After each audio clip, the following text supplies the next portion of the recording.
நம்மை தேவன் ராஜாக்களாக வைத்திருக்கிறார் என்பதின் அடிப்படையிலே நாம் தொடர்ச்சியாக சிந்தித்து கொண்டு வருகிறோம்.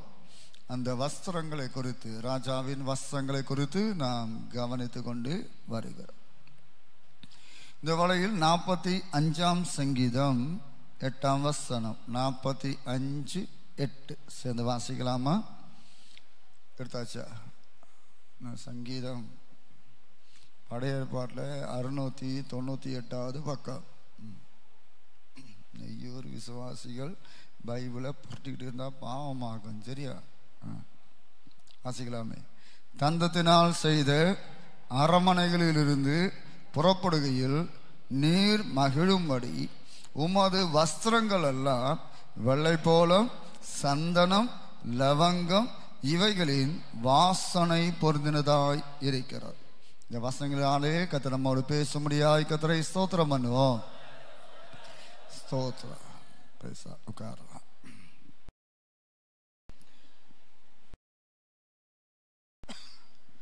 நாம் தொடர்ச்சியாக ராஜாக்களை குறித்து பார்க்கிறோம். ராஜாக்கள் செய்ய வேண்டிய கடமைகள், ராஜாக்கள் செய்ய வேண்டிய யுத்தங்கள், ராஜாக்கள் போஷிக்க வேண்டிய விதங்கள், ராஜாவுடைய அபிஷேகம் அல்லது கிரீடம், இப்படி நம்ம பார்க்கும்போது ராஜ பாதை. இப்போ நம்ம தொடர்ந்து வஸ்திரம், ராஜாக்களுக்கு ராஜ வஸ்திரம் தரித்தவர்களாய் அப்படின்னு நம்ம போன வாரம் பார்த்தோம். வஸ்திரம் வாழ்க்கையை காண்பிக்கிறது. நம்முடைய வஸ்திரத்தினாலே நாம் யார் என்பது மிக லகுவாக வெளிப்படும். அதனாலே போன வாரத்தில் நிறைய வஸ்திரங்களுக்கு மொத்தமாக சொன்னேன். இனி வருகிற நாட்டிலே ஒரு சில வஸ்திரங்களை குறிப்பாகவும் சொல்ல விரும்புகிறேன். இன்னைக்கு இந்த வசனத்திலே வஸ்திரங்கள் எப்படி இருக்கிறது? வாசனை பொருந்தினதாய் இருக்கிறது. வஸ்திரங்கள் எல்லாம் வாசனை பொருந்தினதாக இருக்கிறது. பொதுவா மனுஷனுக்கு தெரிய வேண்டும், இயற்கையாகவே நம்ம எல்லாருக்கும் வாசனை உண்டு. நம்ம எல்லாருக்கும் வாசனை உண்டு. சில சமயத்தில் நம்முடைய வாழ்க்கை அல்லது நாம் செய்கிற தொழில் இதை சார்ந்தும் நம்மில் சில வாசனைகள் வெளிப்படும். உதாரணமாக, ஈசாக்கு கண்ணு தெரியவில்லை, பிள்ளைகளை ஆசீர்வதிக்க வேண்டும் என்று விரும்புகிறார். கதை உங்களுக்கு தெரியும், சம்பவம், கதையில சம்பவம். யாக்கோபு அழகா என்ன செய்கிறார்? ஏசாவின் வஸ்திரங்களை போட்டுக்கொண்டு போகிறார். இப்ப ஆசீர்வாதத்தை பெறும்படி தகப்பனிடம் பக்கத்துல போகும்போது தகப்பனுக்கு நல்லா தெரியும், பிள்ளைகளுடைய சத்தம் நன்றாக செய்யும் தெரியும். மூத்தவனுடைய சத்தம், இளையவனுடைய சத்தம், ரெண்டு பேரும் ஒரே டைம்ல பிறந்தவங்க. இன்னும் சொல்ல போனா யாக்கோபு பிறக்கும் போதே ஏசாவின் குதிகாலை பிடித்து கொண்டு வெளியே வந்தவனாக்கும். பயங்கர ஆளாவே வெளியே வரும்போதே குதிகாலை பிடித்து கொண்டு எழுசுகிறான், வருகிறான். அப்போ நான் நினைக்கிறேன், அவனுக்கு அன்னையில இருந்தே ஒரு எண்ணம் இருக்கும், எப்படியாவது மேல வரணும், எப்படியாவது இவனுக்கு முன்னால் என்ன செய்யணும், வரணும். இந்த எண்ணம் இருந்திருக்கும் ஒருவேளை. ஒரு ஐடியா கொடுத்தாங்க. இந்த ஐடியாவின்படி இவன் செய்கிறான், ஏசாவின் வஸ்திரங்களை போட்டுக்கொண்டு தகப்பன்கிட்ட, அந்த அம்மா பாருங்களேன், செம்ம அம்மா, சோத்ரம். நம்ம தாய்மார்களுக்கு நல்ல, ஆனா சில சமயத்தை கொஞ்சம் அப்படி இப்படி கலக்கி வச்சிருவாங்க.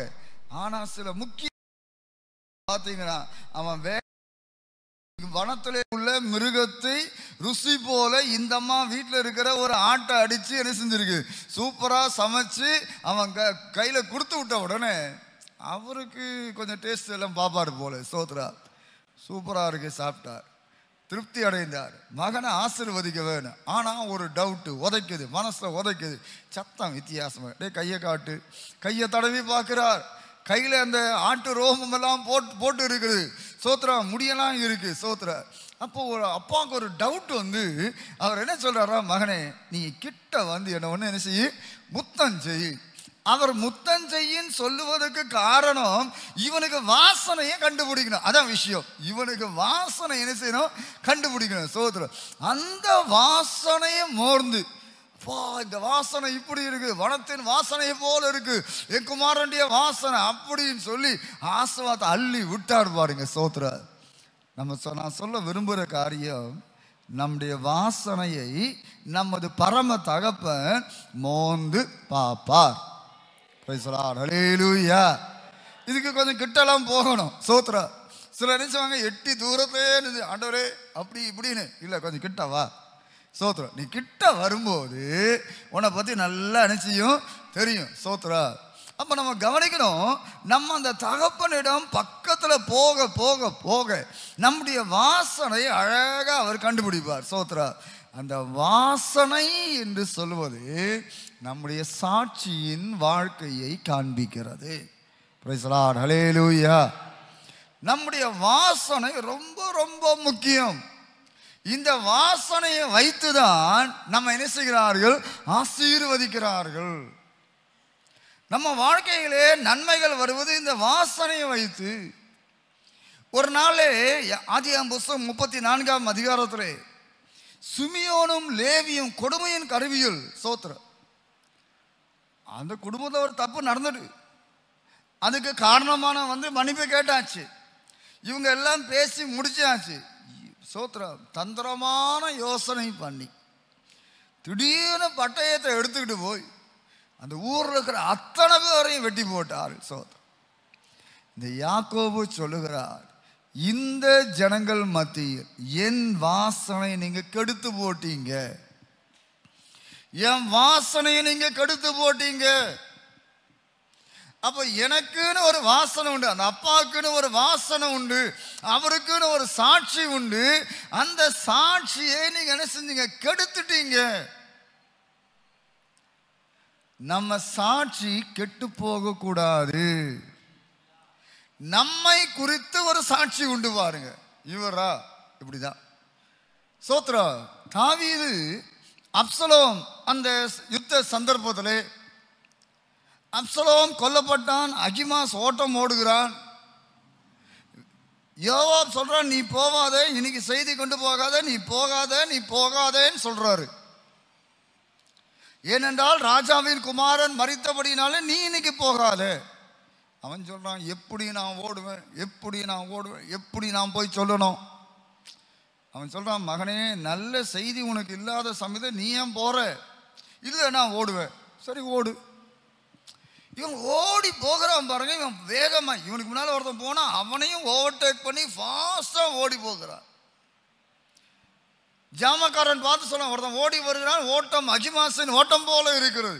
தாவீது சொல்றான் பாருங்க, நல்ல மனுஷன் நல்ல செய்தியை கொண்டு வருகிறான். அவன் யாரு? நல்ல மனுஷன். உன் மேலே என் மேலே ஒரு நல்ல அபிப்பிராயம் இருக்கு. நல்ல மனுஷன், நல்ல மனுஷன் நல்ல செய்தியை சொல்ல வேண்டும். ஏன் கெட்ட செய்தி சொல்ல போற? கெட்ட செய்தி எதுக்கு சொல்லணும்? நல்ல மனுஷர் நம்மை குறித்து அப்படி எதிர்பார்க்கிற நல்ல மனுஷன் நல்ல செய்தியை கொண்டு வருகிறான். நமக்கு தெரியும், சிலர் வரும்போதே நமக்கு ரொம்ப சந்தோஷமா இருக்கும், நல்ல காரியமாக பேசுவார். சில சமயத்தை சில வந்த வம்பா இருக்கும். சோத்திரம் வரும்போதே தெரியும். நம்ம கவனிக்கிறோம், நம்மை குறித்ததான சாட்சி என்ன? நல்ல மனிதர்களாக நல்ல சாட்சி உடையவர்களாக இருக்கிறோமா? இது நம்முடைய வாசனையை காண்பிக்கிறது. யாத்ராகம புஸ்தகம் 5ஆம் அதிகாரத்திலே அங்கே மோசேயும் ஆரோனும் இஸ்ரவேல் ஜனங்களுக்கு ஒரு விடுதலை உண்டாக்க வேண்டும் என்று முயற்சி பண்ணி அதனை வேலையெல்லாம் நடப்பித்தார். இந்த சம்பவத்தின் நிமித்தம் பார்வோன் இவர்களை கடினமாய் நடத்த தொடங்கினார். எகிப்து தேசத்திலே அந்த இஸ்ரவேல் ஜனங்கள் அடிமைகளாக இருக்கிறார்கள். அவர்களை கடினமாய் நடத்த தொடங்கினார். இந்த ஜனங்கள் சொல்லுகிறார்கள், ஸ்தோத்திர, நீங்கள் பார்வோனுடைய கண்களுக்கு முன்பாகும், அவனுடைய எல்லா ஊழியக்காருடைய கண்களுக்கு முன்பாகும் எங்கள் வாசனை கெடுத்து எத்தனை பேர் எங்க மேல நல்ல அபிப்பிராயம் வைத்திருந்தார்கள், அதை கெடுத்துட்டீங்களே. இன்னைக்கு நம்ம கவனிக்க வேண்டும், நம்மை குறித்து நல்ல சாட்சி இருக்க வேண்டும், நல்ல வாசனை இருக்க வேண்டும். 1 சாமுவேல் 12ஆம் அதிகாரத்திலே 3ஆம் வசனத்தில் சாமுவேல் தீர்க்கதரிசி கிட்டத்தட்ட 40 வருஷம் இஸ்ரவேலை நியாயம் விசாரித்த ஒரு பெரிய மனுஷன். அன்றைக்கு சவுல் ராஜாவாக பதவியேற்று இருக்கிறார். இவர் கேட்கிறார், நீங்க என்ன குறித்து சாட்சி கொடுங்க. நான் யாருக்காவது அநியாயம் பண்ணினா சொல்லுங்க, யாருக்கிட்டையாவது லஞ்சம் வாங்கினேனா பரிதானம் வாங்கினேனா சொல்லுங்க, யாருக்கிட்டையாவது காசு வாங்கிட்டு நான் கஞ்சாடையா இருந்தேனா கண்டுக்காம இருந்தேனா சொல்லுங்க. அந்த ஜனங்கள் சொல்லுகிறார்கள், நீங்கள் எனக்கு ஒரு அநியாயம் செய்யவில்லை.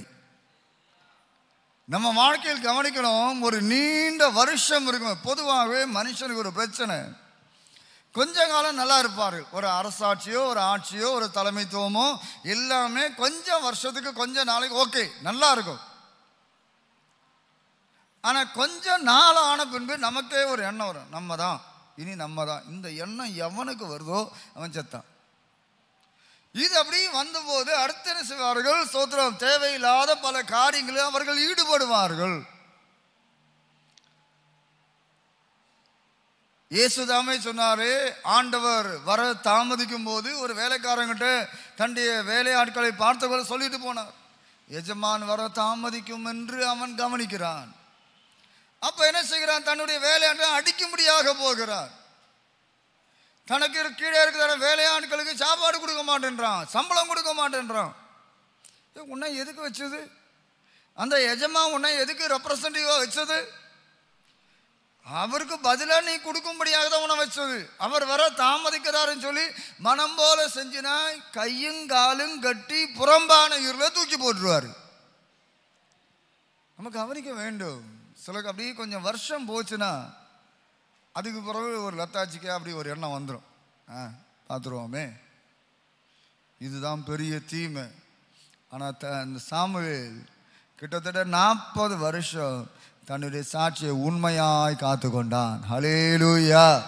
அப்போ பவுல் சொல்லுகிறார், ஸ்தோத்திரம், தன்னை குறித்து அவர் சொல்லும்போது 2 கொரிந்தியர் 2ஆம் அதிகாரம் 14 முதல் 16 வசனங்களை வாசிங்க. யாரா ஒரு ஆள்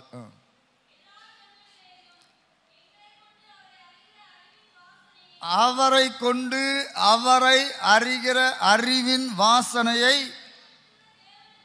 ஸ்தோத்திரம், ரட்சிக்கப்படுவதற்குள்ளேயும் கெட்டு போகிறதுக்குள்ளேயும் நாங்கள் தேவனுக்கு கிறிஸ்துவின் நல்ல வாசனையாயிருக்கிறோம், நற்கந்தங்களாயிருக்கிறோம். மரணத்துக்கு ஏதுவான மரண வாசனையாகவும் ரட்சிக்கப்படுவதற்குள்ளே ஜீவனுக்கு ஏதுவான ஜீவ வாசனையாகவும் இருக்கிறோம். ஹல்லேலூயா. நமக்குள்ளே வாசனை இருக்கு. கெட்டு போறதுக்குள்ள இருந்தாலும் அங்க ஒரு வாசனை உனக்கு வரணும். எல்லா விசுவாசிக்கும் நல்ல ஜனங்கள் இருந்தால் நாங்கள் நல்லா இருப்போம். அங்கெல்லாம் போனால் இப்படியெல்லாம் இருக்க முடியாது. சொல்றது அங்கெல்லாம் போனால் எங்களுக்கு என்ன செய்ய முடியாது, இப்படியெல்லாம் இருக்க முடியாது. ஸ்தோத்திரம். ரட்சிக்கப்படுவதற்குள்ளேயும் கெட்டு போறதுக்குள்ளேயும் நாங்கள் எப்படி இருக்கிறோம், கிறிஸ்துவின் வாசனையை வெளிப்படுத்துகிறோம். நல்ல வாசனை எங்களுக்கு வரணும். Price the lord. ஹல்லேலூயா. 2 கொரிந்தியர் 1ஆம் அதிகாரம் 12ஆம் வசனம்.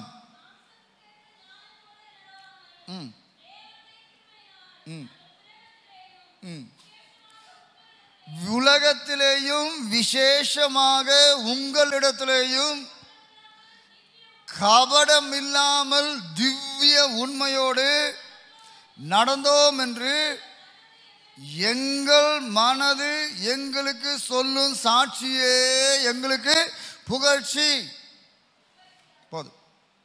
இங்க நம்ம வாசிக்கிறோம், உலகத்திலேயும் விசேஷமாக உங்களுக்குள்ளேயும் நாங்கள் கபடம் இல்லாமல்.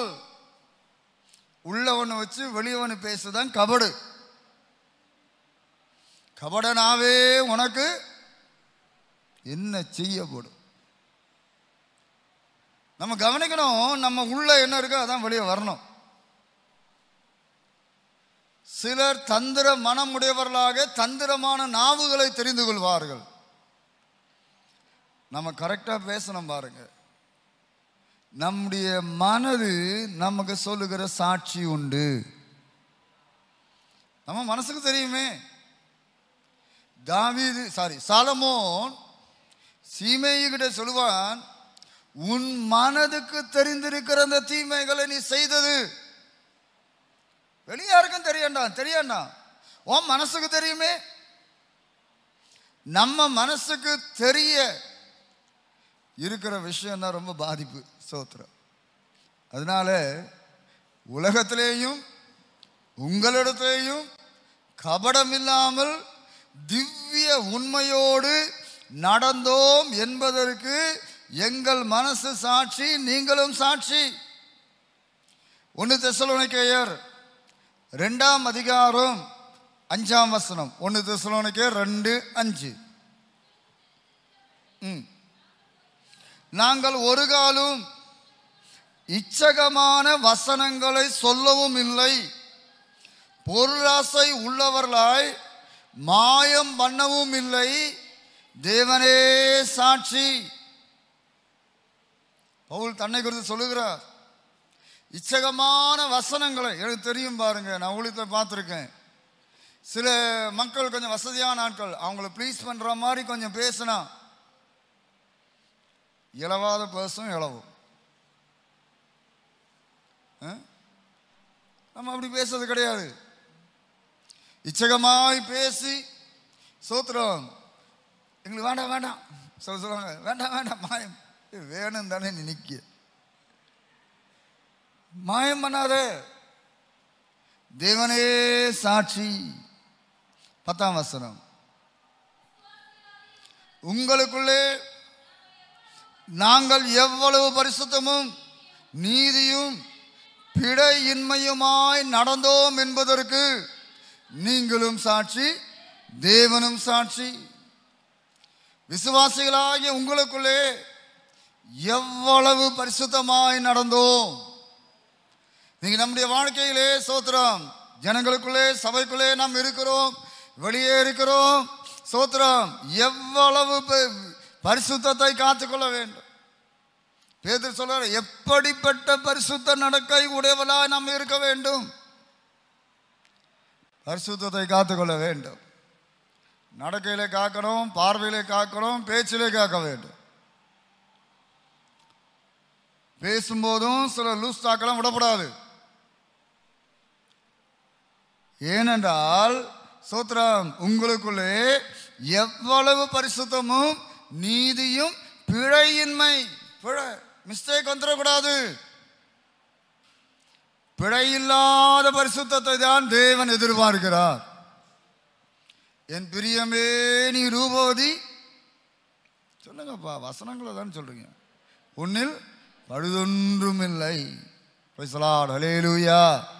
அப்போ இது ஒரு சாட்சி பாருங்க, நம்ம வாழ்க்கையில் கவனிக்க வேண்டும். இந்த சாட்சி எப்பவும் நம்ம வாழ்க்கையில் காணப்பட வேண்டும். சாட்சி கற்றப்படாது. பவுல் சொல்வாரு, என் மேன்மையை ஒருவன் அபத்தமாக்குவதை பார்க்கிறோம், சாகிறது நல்லது. அதுக்கு பிறகு நான் உயிரோடு இருந்து பிரயோஜனமே கிடையாது. உங்களுக்கும் எனக்கும் ஒரு மேன்மையை தேவன் தந்திருக்கிறார். அந்த மேன்மையை கெடுக்கிற மாதிரி எதையும் செஞ்சிடப்படாது. Price the lord. ஹல்லேலூயா. ஸ்தோத்திரம். பிரசங்கி சொல்லுவார், தைலக்காரனுடைய தைலம் பரிமளம், அவ்வளவு வாசனை வீசக்கூடிய தைலம், பரிமள தைலம்,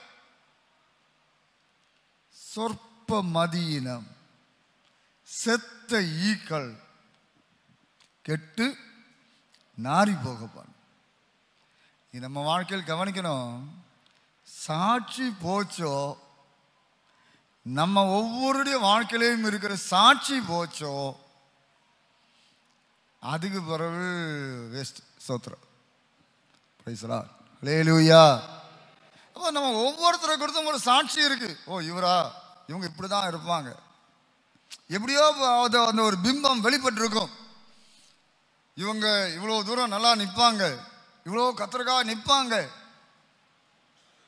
கர்த்தருடைய காரியத்தை இப்படி இருப்பாங்க, ஒரு நல்ல பிம்பம் இருக்குல்ல, அதை கெடுத்து போடவே கூடாது. ஹல்லேலூயா. இதில் ஒரு இடைச்சொருகளாக ஒன்று சொல்லுகிறேன்.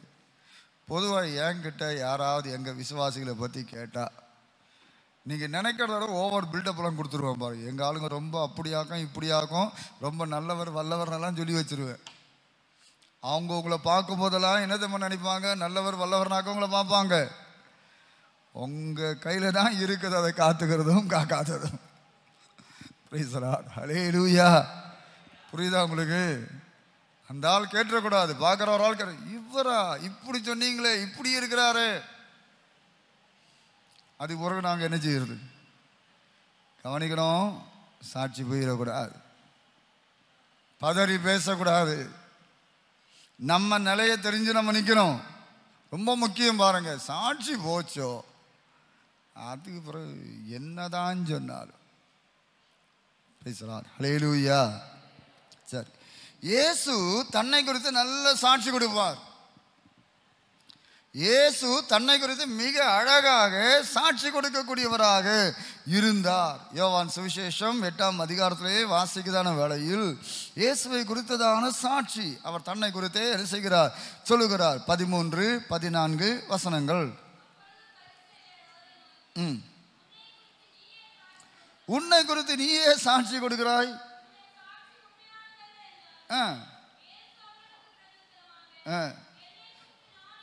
என்னை குறித்து நானே சாட்சி கொடுத்தாலும் என் சாட்சி உண்மையாயிருக்கிறது. ஹல்லேலூயா.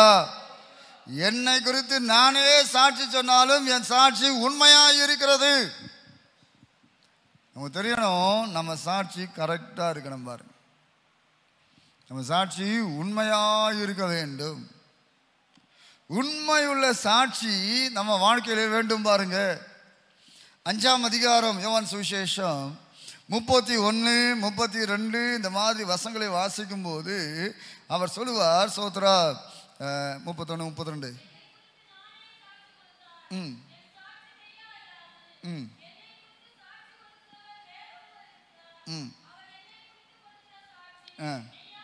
மெய்யான சாட்சி என்று அறிந்திருக்கிறேன். 36, 37. யோவானுடைய சாட்சியை பார்க்கிலும் மேன்மையான சாட்சி எனக்குண்டு.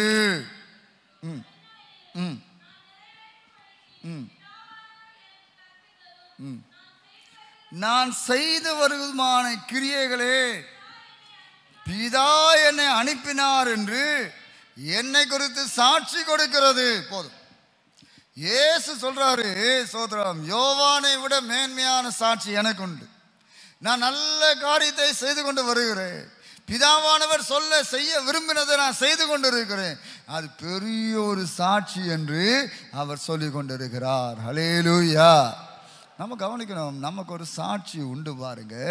இந்த சாட்சியை ஒரு நாள் செஞ்சிடக்கூடாது, கெடுத்துடக்கூடாது. Price the lord. ஹல்லேலூயா. சரி, இப்போ இந்த சாட்சிக்குள்ளே நம்ம கொஞ்சம் வர போகிறோம். பொதுவாக இப்போ சபையில் சாட்சி சொல்லுவோம். பொதுவாக சபையில் என்ன செய்கிறார்கள், நம்ம பெந்தகோஸ்தே ஆராதனைகளில் அது ஒரு பகுதியாகவே வந்துவிட்டது. சாட்சி சொல்லுதல் என்கின்ற ஒரு பகுதி. நீங்கள் ஒரு விஷயம் நல்லா கவனிக்கணும், சரியா? இது இப்போ தான் சொல்லித்தர முடியும், எப்பவும் சொல்ல முடியாது. எல்லோரும் கண்ணை திறந்து கொஞ்சம் கவனிச்சிங்கன்னா நல்லாயிருக்கும். பக்கத்தில் ஒரு மாதிரி அசதியானா கொஞ்சம் தட்டி விடுங்க, தப்பு ஒன்றும் கிடையாது. Praise the lord. ஹல்லேலூயா.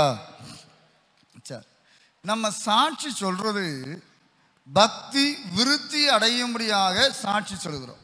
கேட்கிறவருடைய பக்தி என்ன செய்ய வேண்டும், விருத்தி அடைவதற்காக சாட்சிகளை சொல்லுகிறோம். Praise the lord. ஹல்லேலூயா. ஏன்னா அவங்க பக்தியோடு வருகிறார்கள் தேவனை சேவிக்க. சோத்திரம். அந்த பக்தி என்ன செய்ய வேண்டும், விருத்தி அடைவதற்காக தான் நாம் சபையில் எழும்பி சாட்சி சொல்லுகிறோம். இந்த சாட்சி சொல்லும்போது சோத்ரா, எனக்கு நான் இடையில ஒரு சின்ன ஒரு சத்தம் கொடுத்தேன், பிரசங்கம் பண்ணக்கூடாது, பிரசங்கம் பண்ண நான் இருக்கிறேன், அல்லது அங்கே ஒரு பாஸ்டர் கட்டாணிச்சுவார் இருப்பார். உங்களுக்கு தேவன் செய்த நன்மைகளை அதை மாத்திரம் சுருக்கமாக என்ன செய்ய வேண்டும்? சாட்சி சொல்ல வேண்டும். சோத்திரம், தேவ நாமத்தின் மகிமைக்க. ரெண்டாவது, நம்ம என்ன சொல்ல வருகிறோம் என்பது நான் எப்பவும் சொல்லுவேன், நீங்கள் யாருக்கிட்ட போனாலும் எங்கே பேசினாலும் சோத்திரம் சபையில் பேசினாலும் சின்ன ஒரு பாயிண்ட்டு கையில் நோட் பண்ணி வச்சுக்கிறோம். நான் எதெல்லாம் பேச போகிறேன், எதெல்லாம் சொல்ல போகிறேன், இதனால என்ன நன்மை உண்டாகும், நீங்கள் ஜஸ்ட் ஒன்று எழுதி பார்க்கும்போது உங்களுக்கு தெரியும்.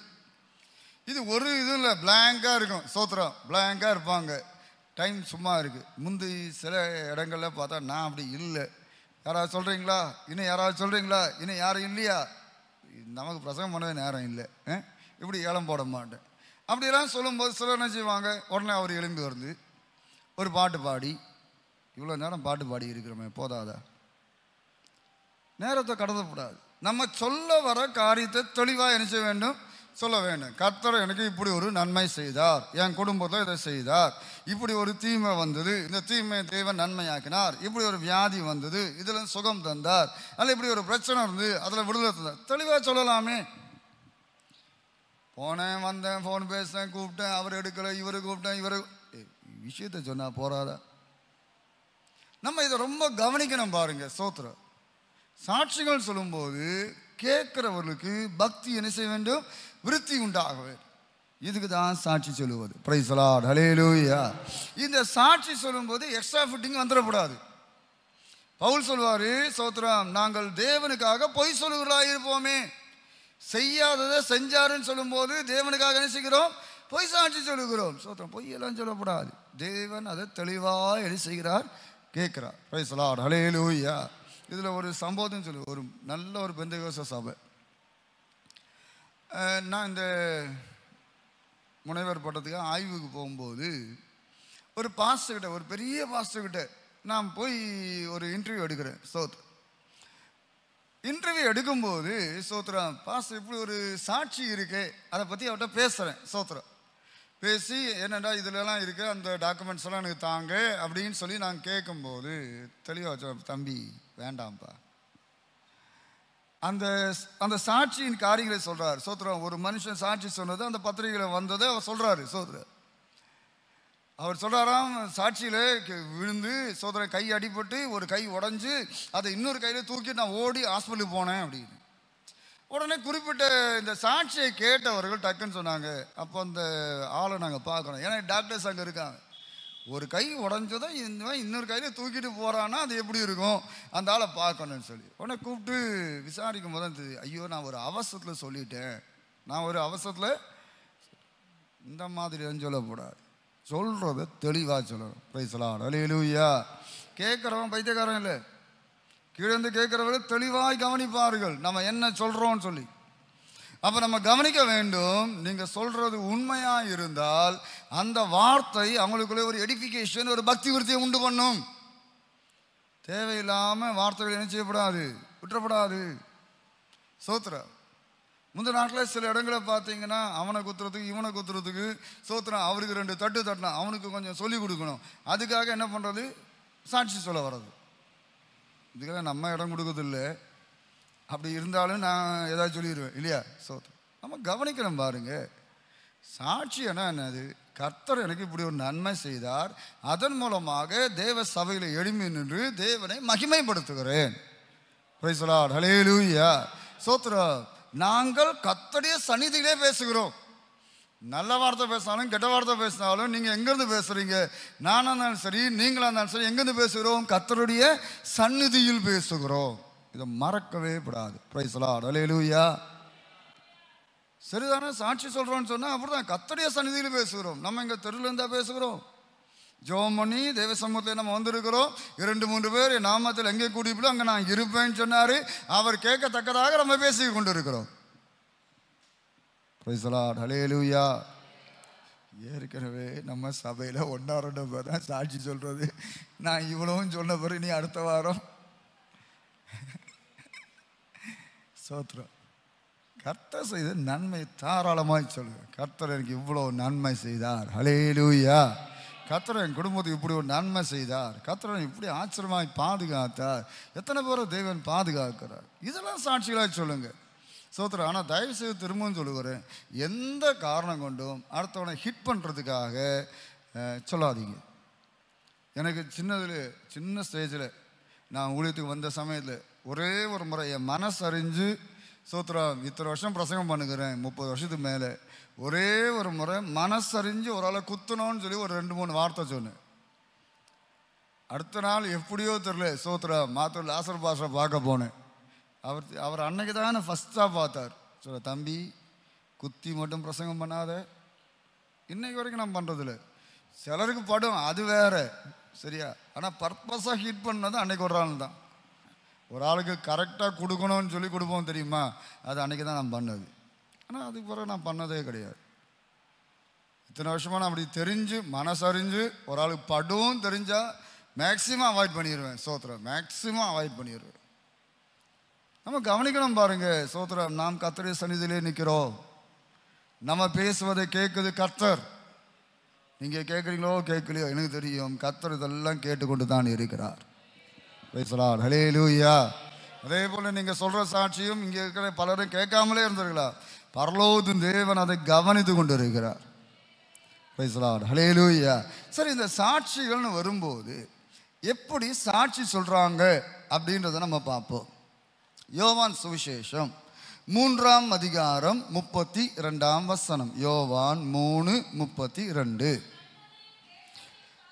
தாம் கண்டதையும் கேட்டதையும் சாட்சியாக சொல்லுகிறார். போதும். தாம் கண்டதையும் கேட்டதையும் சாட்சியாக என்ன செய்கிறார்? சொல்லுகிறார். நம்ம கண்டதும் கேட்டதும் தேவ சபையில் மாத்திரமில்லை, வெளியவும் கவனிக்கணும். நம்ம கண்டதை கேட்டதை ஒரு ஆள் கேட்டால் கட்டாயம் சொல்ல வேண்டியவங்ககிட்ட சொல்லணும். கேட்டால் சொல்ல வேண்டியவங்க கிட்ட, மறுபடியும் அதை கவனிச்சுக்கிடுங்க, கேட்டால் சொல்ல வேண்டியவங்க கிட்ட என்ன செய்யணும்? சொல்லணும். கேட்காம சொல்ல வேண்டியவங்ககிட்டையும் சொல்லக்கூடாது, சரியா? சரி, இதுக்கு வசனம் சொல்லுவேன். லேவியராகமம் 5ஆம் அதிகாரம் 1ஆம் வசனம். லேவியராகமம் 5ஆம் அதிகாரம் 1ஆம் வசனம். கேட்டிருந்தும் தான் கண்டதையும் அறிந்ததையும் தெரிவியாதிருந்து தெரிவியாதிருந்து பாவம் செய்தால், பாருங்க, சாட்சியாகிய ஒருவன் இடப்பட்ட ஆணையை கேட்டிருந்தும் தான் கண்டதையும் அறிந்ததையும் தெரிவியாதிருந்து, சாட்சியாக அவன்கிட்ட கேட்குறாங்களே, கேட்கும்போது சொல்லணும். அதான் சொல்கிறேன், கேட்காம சொல்லக்கூடாது. இது சில சொல்ல, எங்களுக்குள்ள ஒன்றும் தெரியாது, கண்ணுக்கு முன்னால் நடந்திருக்கும், பச்சை பொய் தானே. இதை காண்கின்ற கேட்கிற ஒரு தேவன் இருக்கிறார். இந்த லேவியராகமம் 5 நீங்கள் படித்தா தெரியும். இதை நம்ம என்ன ஆக்ட் பண்ணோம் என்று காண்கிற கேட்கிற ஒரு தேவன் இருக்கிறார். அவன் அக்கிரமத்தை சுமப்பான், அவன் பாவம் செய்கிறான். இன்னைக்கு நம்ம கவனிக்கணும், நாம் காண்கிறதுக்கும் கேட்கிறவைகளையும் சாட்சிகளாக சொல்ல வேண்டும். அப்போஸ்தலர் நடபடிகள் 4ஆம் அதிகாரம் 20ஆம் வசனம். 4:20.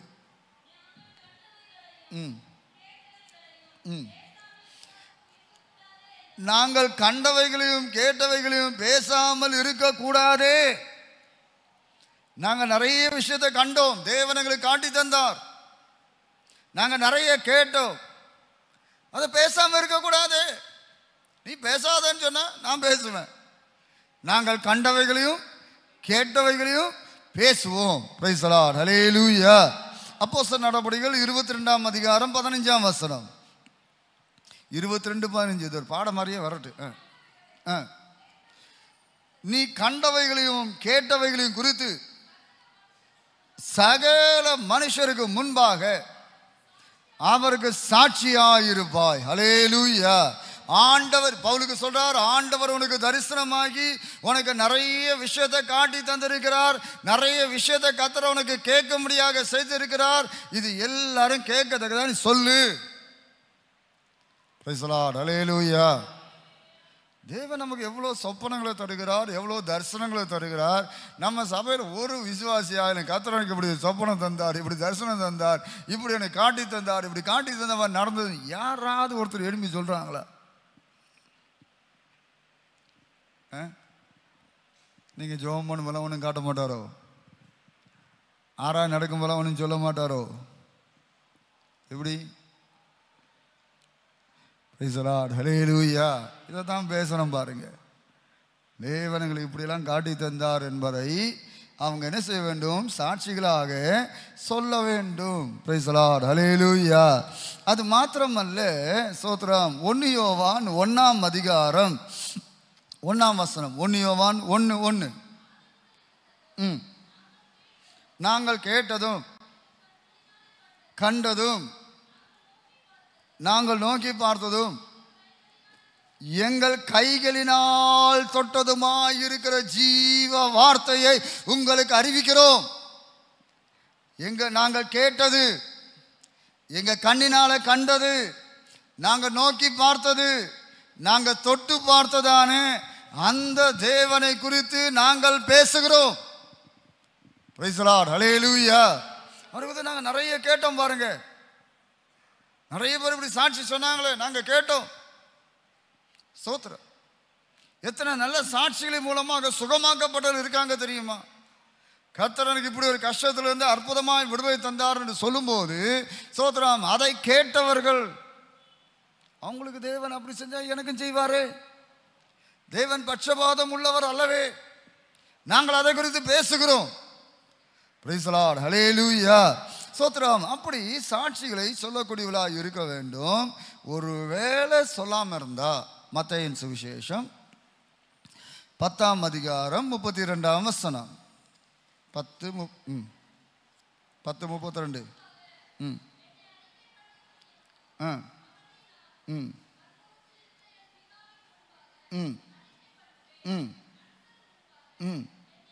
என்னை மறுதலிக்கிறவன் எவனோ அவனை நானும் பரலோகத்திற்கு பிதாவுக்கு முன்பாக எனக்கு தெரியாதுன்னு சொல்லிடுவேன். அதான வசனம்.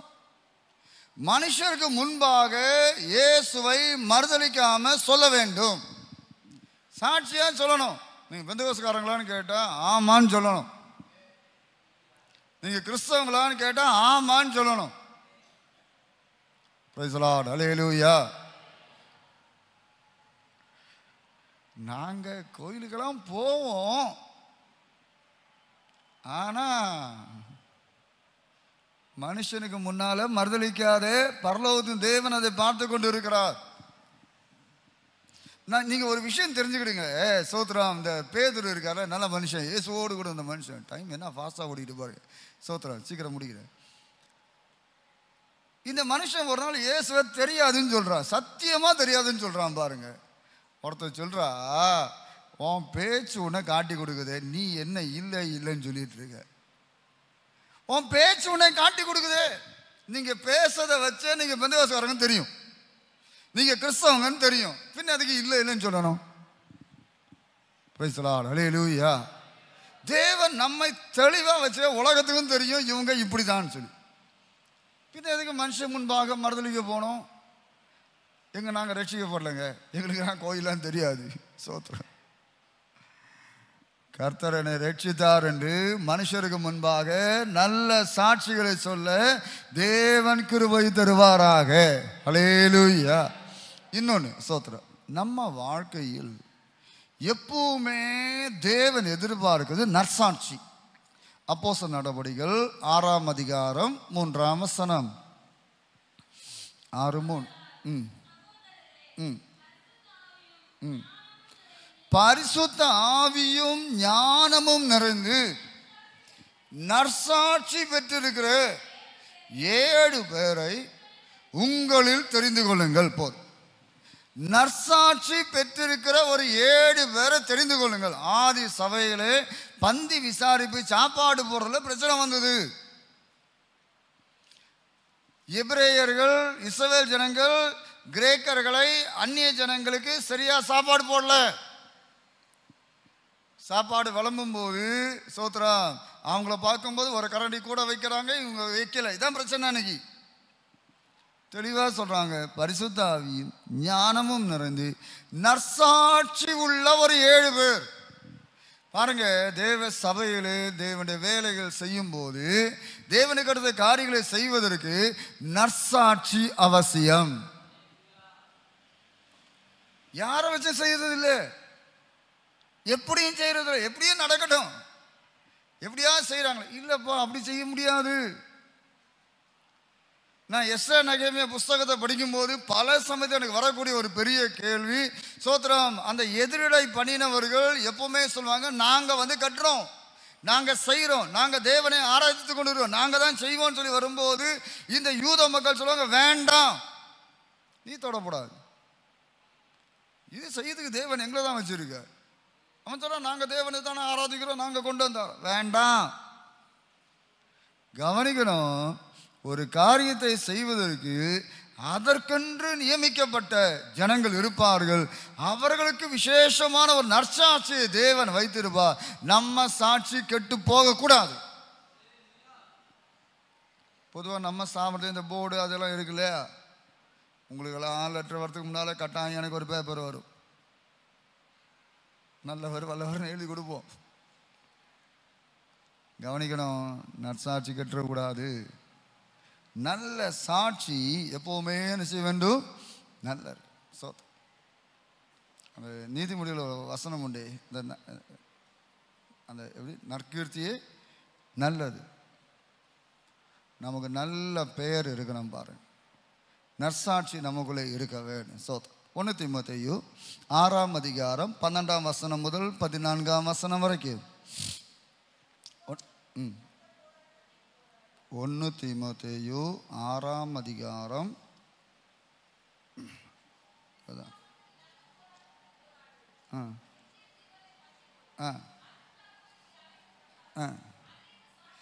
அநேக சாட்சிகளுக்கு முன்பாக நல்ல அறிக்கை பண்ணினவனுமாய் இருக்கிறாய். அநேக சாட்சிகளுக்கு முன்னால நீ எப்படி இருக்கிறாய், நல்ல அறிக்கை பண்ணினவனுமாய் இருக்கிறாய். டைம் ஆகுது. 14ஆம் வசனம்.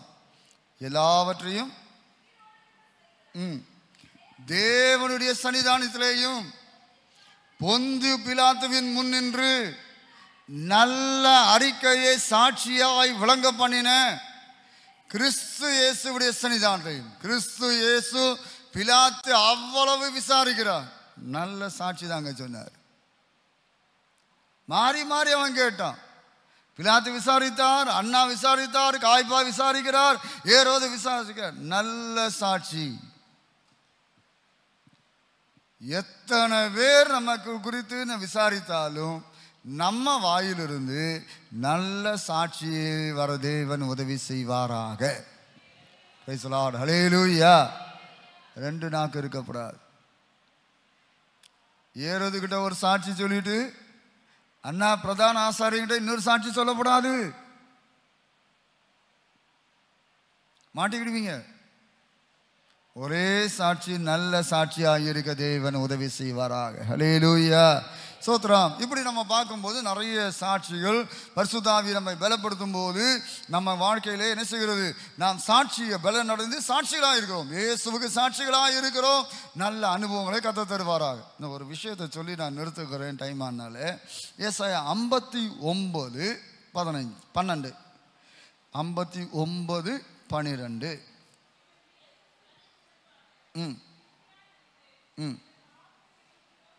எங்கள் பாவங்கள் எங்களுக்கு விரோதமாய் சாட்சி சொல்லுகிறது.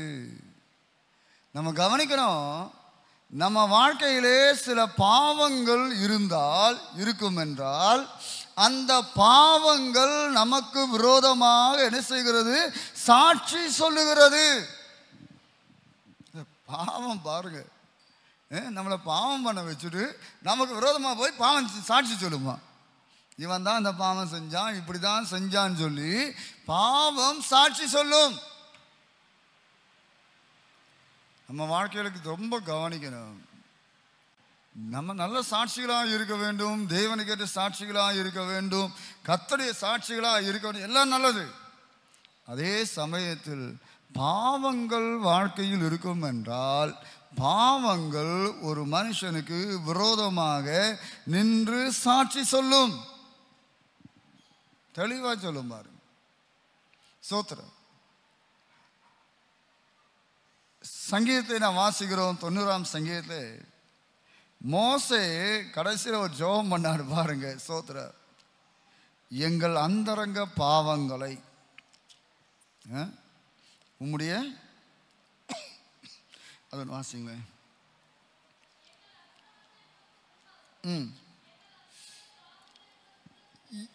எங்கள் அந்தரங்க பாவங்களை உமது முகத்தின் வெளிச்சத்திலும் நிறுத்தினீர். நம்ம பாவங்கள் அப்படியே கரெக்டா முன்னால கொண்டு நிறுத்துவார் ஆண்டவர். சாட்சி சொல்லும். அது ரொம்ப கவனமா இருக்கணும் பாருங்க. பாவங்கள் அற நம்மை கடிக்கினவர், பாவங்களை நீக்கி நம்மை சுத்திகரித்தவர். அப்போ கவனிக்கிறோம், இது சாட்சி சொல்லக்கூடியது. நம்ம வாழ்க்கையில் எந்த சின்ன பாவமோ பெரிய பாவமோ, ரகசிய பாவமோ துணிகிற பாவமோ, யாருக்கும் தெரியாது, எங்கேயோ போய் பண்ணாலும் அது கரெக்டாக என்ன செய்யும்? சாட்சி சொல்லும். அது நமக்கு பனிஷ்மெண்ட் தான் கொண்டு வரும், தண்டனை கொண்டு வந்துடும். சோத்திரம். கர்த்தருடைய சன்னிதானத்திலே கர்த்தருக்கு முன்பாக போய் அந்த பாவம் என்ன செய்யும்? சாட்சி சொல்லுமா. சோத்திரம். சிலருடைய பாவங்கள் நியாய தீர்ப்புக்கு முந்தி கொள்ளும். அதான் ரொம்ப மோசம். தீமோத்தேயு அப்படிதான் சொல்லுகிறார். சிலருடைய பாவங்கள் நியாய தீர்ப்புக்கு முந்தி கொள்ளும். ஒரு 10 வருஷம் பொறுத்து வர வேண்டிய ஜட்ஜ்மெண்ட் 10 வருஷம் முன்னாலே வந்துட்டு என்ன செய்யுது? இப்போ அந்த பாவம் அவ்வளோ முன்னால் போகுது. பாவங்கள் நமக்கு முன்னால் சாட்சி கொடுக்கு. நம்ம நினைக்கிறோம் யாருக்கும் தெரியும், யாருக்கும் தெரியடா. உனக்கு தெரியுமா? உனக்கு தெரியுமா?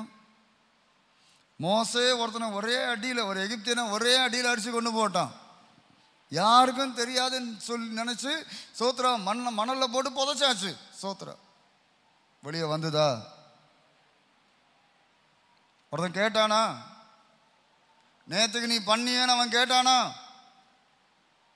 இவர் நினச்சா யாருக்கும் தெரியாதுன்னு அவன் கேட்டானே.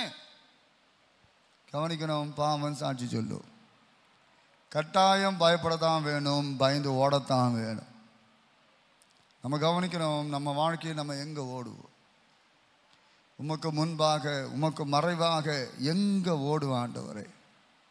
பாவம் செஞ்சுட்டு எங்கே போய் ஒளிச்சு நிற்க முடியும்? கொஞ்சம் யோசிச்சு பார்ப்போம். பாவங்கள் சாட்சி கொடுக்கக்கூடியதாக இருக்கு. இந்த வேலையை நான் இதோடு கூட நிறுத்துகிறேன். கதை சித்தமான வஸ்திரங்களை கொடுத்து அடுத்த வாரத்தை பார்ப்போம். இந்த வேலையை நம்ம கொஞ்சம் கவனிப்போம். நமக்கு ஒரு சாட்சி இருக்கிறோம். நமக்கு நல்ல வாசனை தேவன் வைத்திருக்கிறார். வாசனை கெட்டு போயிடக்கூடாது, சாட்சி கெட்டு போயிடக்கூடாது, நம்முடைய மேன்மை ஒருத்தன் அவமாக்கிடக்கூடாது. சோத்திரம். நமக்குரிய அந்த சாட்சி, அந்த மேன்மை, அந்த உயர்வு நஷ்டப்பட்டு போகக்கூடாது. சாட்சியை காத்துக்கொள்வோமாக. நம்மை குறித்து எப்போ நற்சாட்சி வந்து கொண்டே இருக்கிறவர். உண்மை உள்ள சாட்சி என்று ஆண்டவரை குறித்து படிக்கிறோம். அந்த சாட்சி தான் நம்ம வாழ்க்கையில் வேண்டும். அவர் எனக்கு சாட்சி கொடுக்கணும். யோபு சொல்லுவார், என்னை குறித்து சாட்சி கொடுக்கிறவர் உன்னதத்தில் இருக்கிறார். அவர் சாட்சி கொடுப்பார். ஆண்டவரே நமக்கு சாட்சி கொடுப்பார். நம்ம வாழ்க்கை கொஞ்சம் கவனிப்போம். சாட்சி போச்சுன்னு சொன்னால் யானை வரும் பின்னே வரும் முன்னே. சாட்சி தான் முதல். நம்ம கொஞ்சம் தாழ்த்தி ஒப்பு கொடுப்போமா? ஒரு வேளை சாட்சி கேடு இருந்தால், நீங்கள் ஜெபம் பண்ணும்போது நான் சொல்லுகிறது கவனிங்க. ஒருவேளை சாட்சி கேடு இருந்தால், பவுல் அப்போஸ்தலன் அதுக்கு ஒரு உதாரணம் சொல்லுகிறார். முன்னே நான் அடிக்கிறவனாயிருந்தேன், முன்னே நான் தூஷிக்கிறவனாக இருந்து, முன்னே மற்ற பரிசுத்தவான்களை கெட்ட வார்த்தை பேசும்படி, தூஷண வாசன வார்த்தைகள் பேசும்படி கட்டாயப்படுத்தினேன். இப்படியெல்லாம் சில தவறுகள் அவருக்கு இருந்தது. ஆனால் இப்போ அப்படி இல்லை பாருங்க. ஒருவேளை நம்ம வாழ்க்கையில் சில தப்பிதங்கள் வந்திருக்கலாம். மனுஷன் தானே, வந்திருக்கும். ஆனால் அதை ரெக்டிஃபை பண்ணுவோமாக, சரி பண்ணுவோமாக. அப்படியே ஆண்டவரை சமூகத்தை ஒப்பு கொடுத்து கொஞ்சம் நேரம் வரலாமா? ஆண்டவரே, மார்க்கை குறித்து பவுல் சொல்கிறார்ல, முன்பு அவன் எனக்கு பிரயோஜனம் இல்லாதவன், இப்போ அவன் ரொம்ப பிரயோஜனம் இல்லாதவன். இப்போ அவன் ரொம்ப பிரயோஜனம். அன்னைக்கு அவன் வேஸ்ட் தான், உதவாதவன். இன்னைக்கு ரொம்ப பிரயோஜனம் உள்ளவன். கர்த்தருடைய ஆவியான உன்னை குறித்து பேச விரும்புகிறார், உனக்காகவும் பேச விரும்புகிறார். உன்னுடைய வாசனை ஒரு நல்ல வாசனையா வரட்டும், நற்கந்தமாய் வரட்டும். நல்ல வாசனை, நல்ல சாட்சி நமக்குள்ளே வருவதாக. பவுல் தீமோத்தேயுக்கு சொல்றார், ஒருத்தனும் உன்னை அசட்டை பண்ணாதபடிக்கு. அந்தாளா போச்சா, முடிஞ்சது. நம்ம ஒருத்தனும் நம்ம அசட்டை பண்ணக்கூடாது. நம்மை கனப்படுத்த வேண்டும். கனப்படுத்த வேண்டியவர்கள் கனப்படுத்த வேண்டிய இடத்துல கனப்படுத்த வேண்டும். அந்தாளா அப்படின்னு போயிடக்கூடாதுல்ல. நம்முடைய சாட்சியை நம்ம காத்துக்கொள்வோமாக. கர்த்தர் அந்த கிருபை எப்பவும் நமக்கு தரணும். நல்ல சாட்சிகள் நம்மிருந்து வெளிப்படுவதாக, நம்ம சபையிலிருந்து நல்ல சாட்சிகள் வெளிப்படுவதாக கர்த்தர் கிருபை செய்வார்.